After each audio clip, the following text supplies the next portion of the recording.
Hello everybody, Shroomies here. Today we have a basic tutorial for you today, and this is a guide on urban combat. Now, in Ground Forces you get two main kinds of maps. You've got the urban maps, and you've got the open maps. Now, today we're playing on Poland, which is one of the urban maps. However, it does have an open area. However, we are not delving into that today. We are going straight into the town with our Tiger 2. Now, you'll see various times in this video, I have it on what I'm looking at, like of what I was looking at in the game, and I'll just point out some of the things I was doing. Now, this wasn't a spectacular game. I only finished with 2 kills and 2 assists. But that being said, I didn't die, and I didn't die because I made, the right decisions at the right time.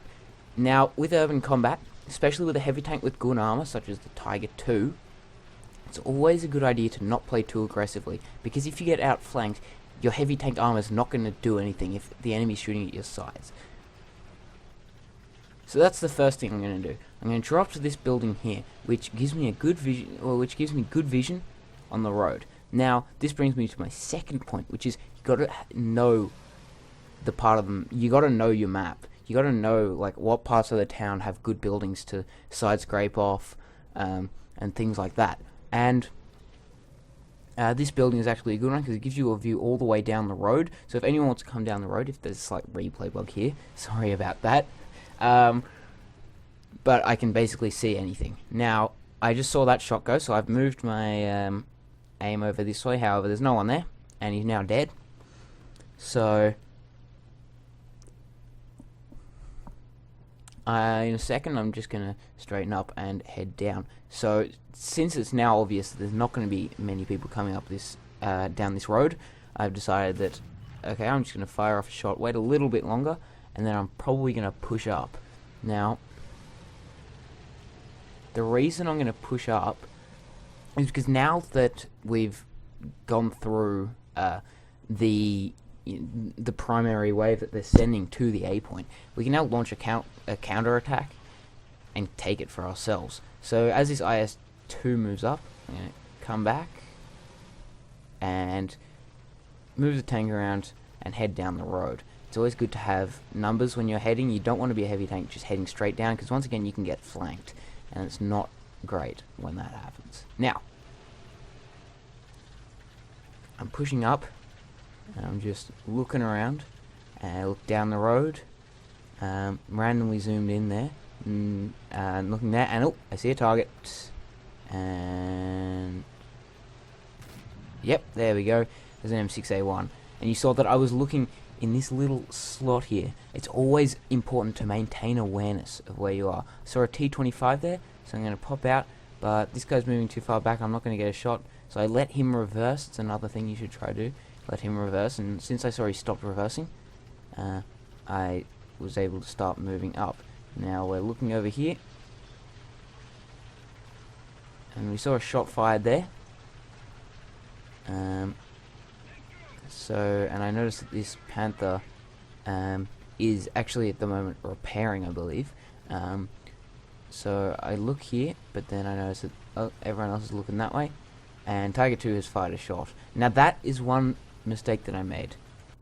I should have been looking the other way, and you'll see later in the video I do that. I'll touch on it later. You got to look for every little spot that an enemy tank could be, because there are a lot of them on town maps. And once again, you don't want to give anyone your side. On open maps, it's not too hard. But anyways, this guy's repairing, so I think, okay, there must be a tank in the local area. However, he has actually already been killed. I'm just coming around the corner very cautiously.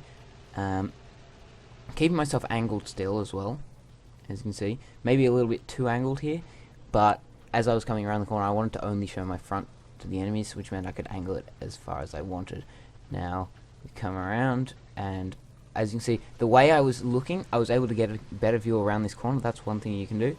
And here comes an M15. You just fire a shot, and just before a friendly finishes him off, and that's 1 assist. So I got 1 kill and 1 assist at the moment. I see him firing, someone else firing some shots, and I just push over, and I see a shot being fired there. So I just look. Okay, there's a tank there. Just take the lead into the top of his turret. 4 crew members dead, and that's another kill for me. Now I'm just looking over here, looking for any people that may still be alive, and I'm being very cautious. At this stage of the game, the enemy has lost a lot of tanks, so I can afford to be a bit more aggressive, but I still don't want to take any chances, because there's this whole area down this southern end of the map, so I, number one, want to be in a position to get back, and number two, I want to be in a position where I'm not too far forward because of the respawning tanks. Now, I really didn't need to exercise caution that much, because they're actually just going to spawn into some planes in a sec, and that'll be the end of the match. I'm not going to show that, but as you can see, as I'm moving through the town, I'm making sure that I'm keeping my turret turned to where I expect them to come from. But I'm not, like, I'm still moving in the right direction. Now, someone did ping the map here, so I look down this road, and then I look down this road, down that road. As you can see, before I come around the corner, I'm just checking everything. Now, this guy stops, he's just seen me, but I fire a shot, take out 3 of his crew members, and as I reload, a friendly finishes him off just before I can put the final shot in, and so that's a second assist, and that's all I'm going to really get in the match. But what you saw there is, as I came around the corner, despite the fact that I knew that there was a target there, I had to make sure that I didn't get tunnel vision. Tunnel vision is bad. You may have noticed that it's not a good thing. And I was just making sure that there was no one around the corner, because you never know. If there's a guy in that spot in the town, there could always be someone nearby. So that's just a few things on urban combat as a heavy tank. As a medium tank, it's fairly similar. However, you want to be playing perhaps a little more aggressive. Because apart from the Panthers, you generally have better turret traverse and can get your gun around in time and find flanking positions on the enemy. As light tanks, you can go really aggressive. Make sure you use side streets to your advantage. Make sure you use all cover possible just to get yourself into an advantageous position and being able to get good side shots on the enemy with perhaps a gun that doesn't quite have as much penetration, which is once again an exception with the Panther. With tanks like the Panther that, while they're fairly mobile, they have low turret traverse and a high penetration gun, it's often a good idea just to stick back closer to the heavies. Once again, you want to be pushed up a little further than them, but you want to be somewhere in between the T-34s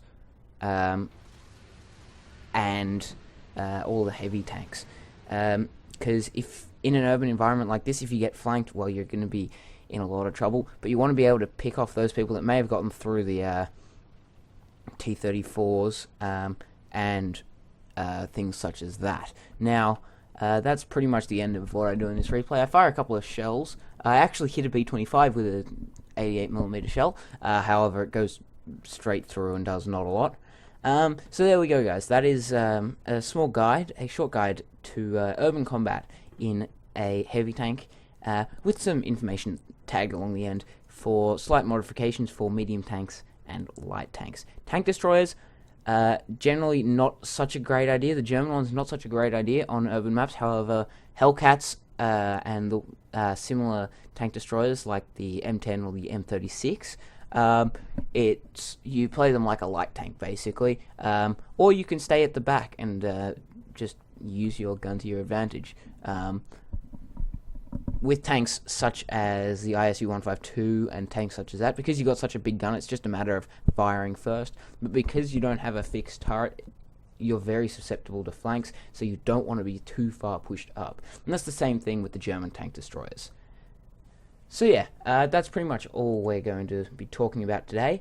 I hope you did enjoy the video. Until next time, don't forget to like, subscribe, favorite, all that cool stuff. Don't forget to stay awesome. And I'll catch you there. Shh, totally didn't stuff up that outro a little bit. Alright, bye.